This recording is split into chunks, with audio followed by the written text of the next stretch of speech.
오늘 우리에게 주신 하나님의 말씀은 에스라 1장 1절에서 11절까지의 말씀입니다. 다 함께 봉독하도록 하겠습니다.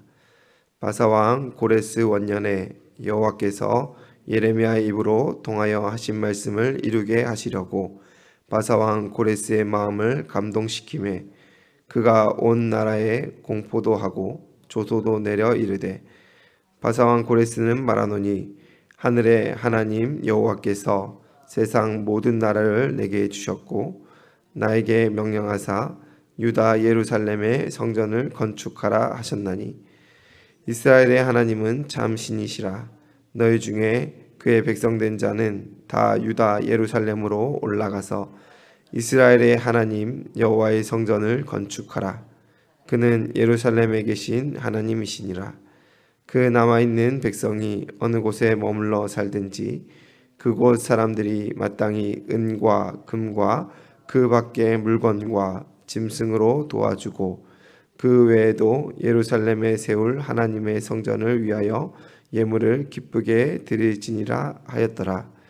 이에 유다와 베냐민 족장들과 제사장들과 레위 사람들과 그 마음에 하나님께 감동을 받고 올라가서 예루살렘에 여호와의 성전을 건축하고자 하는 자가 다 일어나니 그 사면 사람들이 은그릇과 금과 물품들과 짐승과 보물로 돕고 그 외에도 예물들을 기쁘게 드렸더라. 고레스 왕이 또 여호와의 성전의 성전 그릇을 꺼내니 옛적에 느부갓네살이 예루살렘에서 옮겨다가 자기 신들의 신당에 두었던 것이라. 바사왕 고레스가 창고지기 미르르닷에게 명령하여 그 그릇들을 꺼내어 세워서 유다 총독 세스바살에게 넘겨주니 그 수가 접시가 30개요 은접시가 1000개요 칼이 29개요 금대접이 30개요 그보다 못한 은대접이 410개요 그 밖에 그릇이 1000개이니 금은 그릇이 모두 5400개라. 사로잡힌 자를 바벨론에서 예루살렘으로 데리고 갈 때에 세스바살이 그 그릇들을 다 가지고 갔더라. 아멘. 오늘 본문은 역대하의 마지막과 그 에스라의 시작이 교차하며 이어짐을 우리는 발견할 수가 있습니다. 우리는 어제 본문을 통하여 요시야 왕 이후 급격히 쇠락의 길을 걸어간 유다 왕조의 역사를 마주하였습니다. 그 결과 예루살렘이 무너지고 백성들이 바벨론의 포로로 끌려가게 되었지요. 그럼에도 불구하고 하나님은 그 백성에게서 손을 놓지 않으셨고 포기하지도 않으셨습니다. 하나님께서 포기하지 않으시면 어떤 상황에서라도 소망이 있다라는 것을 우리에게 보여주는 것입니다. 그것이 비록 완전히 멸망한 나라라도 그렇다는 것입니다. 앞서 멸망한 북이스라엘의 경우에는 아수르에게 지배를 당했습니다. 아수르는 피정복국을 철저히 억압하고 그 민족성을 제거하는 강제 동화 정책을 펼쳤습니다. 그리고 잔인한 공포 정치로 유명한 나라였습니다. 살덩이를 벗기거나 코를 깨어 행군을 시키는 등의 행위를 자행하였지요. 그 결과 북이스라엘은 혼혈 민족이 되어서 그 정체성이 완전히 파괴되었고 후에 사마리아인이라 불리게 되었습니다. 남유다를 침략한 바벨론이라고 하여서 크게 다를 것은 없었으나 피정복국의 인력을 자국의 이익을 위하여 사용했고 유능한 자라면 포로를 제국의 인재로 등용하는 그런 포로 정책이 달랐던 것 같습니다. 그 대표적인 사람이 다니엘이죠. 이를 세속적인 시각으로 보면 그저 그냥 우연히 그리 된 것이라 유다가 북이스라엘보다는 운이 좋은 것이라 할 수 있겠지만 이는 하나님께서 전부터 미리 계획하신 일입니다. 역대하와 에스라가 반복하여 강조하는 것은 무엇입니까? 바로 여호와께서 예레미야의 입을 통하여 하신 말씀을 이루게 하시려고 라는 것입니다. 하나님은 유다의 죄악을 심판하시면서도 그들을 회복하고 구원하려는 계획을 처음부터 세우셨습니다.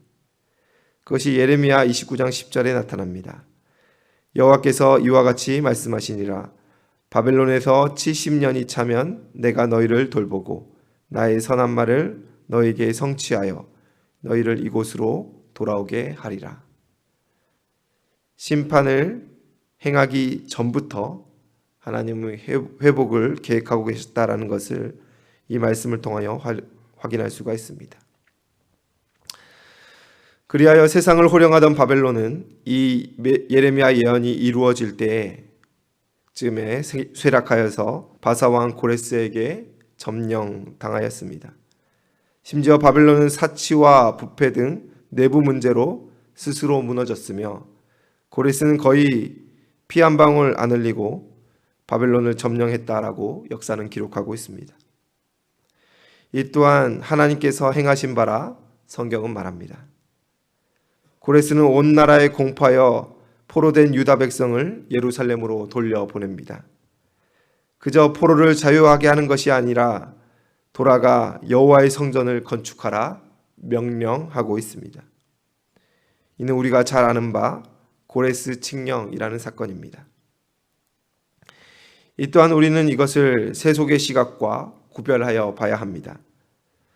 세상은 고레스를 바벨론을 점령한 정치가이자 위대한 왕이라 말하지만 성경은 그를 하나님의 도구라, 하나님의 종이라 말하고 있습니다. 세상은 고레스 칙령이 정치적 행보라고 말하지만 성경은 이는 하나님의 명령이다라고 기록하고 있습니다. 이 칙령으로 이루어진 일은 유다 백성의 회복, 성전 재건의 의미를 넘어 다윗의 자손으로 오실 예수 그리스도에게까지 이어집니다. 백성들이 하나님 앞에 범죄하고 등을 돌려 악한 길을 행할 때 위대한 회복의 역사, 구원의 역사를 준비하셨음을 우리는 본문을 통하여 마주할 수가 있다라는 것입니다. 네, 사랑하는 성도 여러분, 이 회복은 아무나 맞이하는 것이 아닙니다. 돌이켜 순종하는 자에게 주어지는 축복이라는 것입니다. 5절과 6절은 말합니다.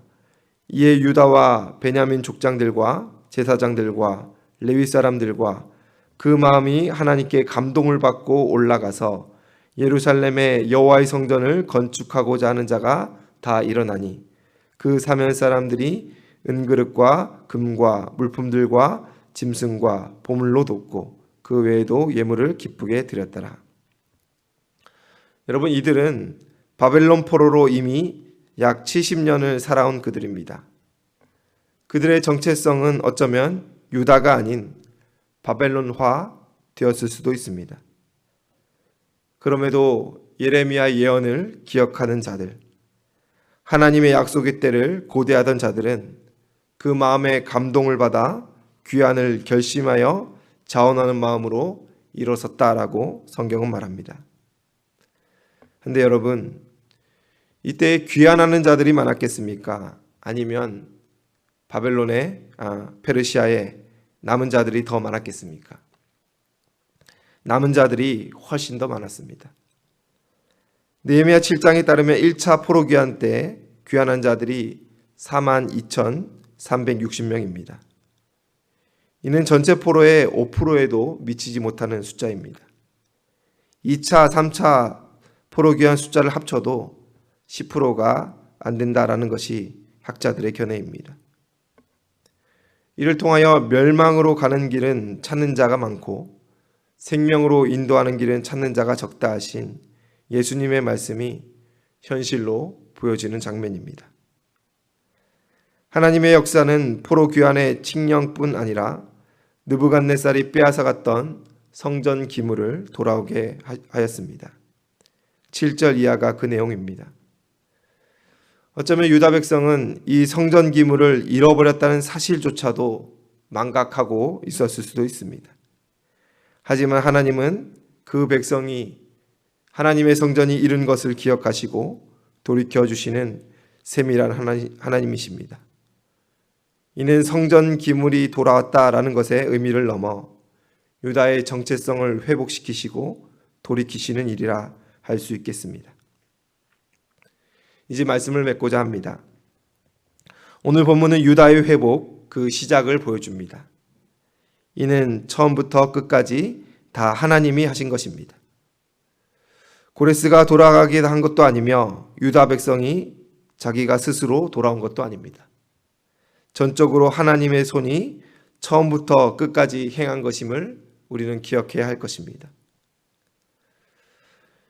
역대하가 심판으로 끝나지 않은 이유는 하나님의 사랑이 여전함을 보여주는 것입니다.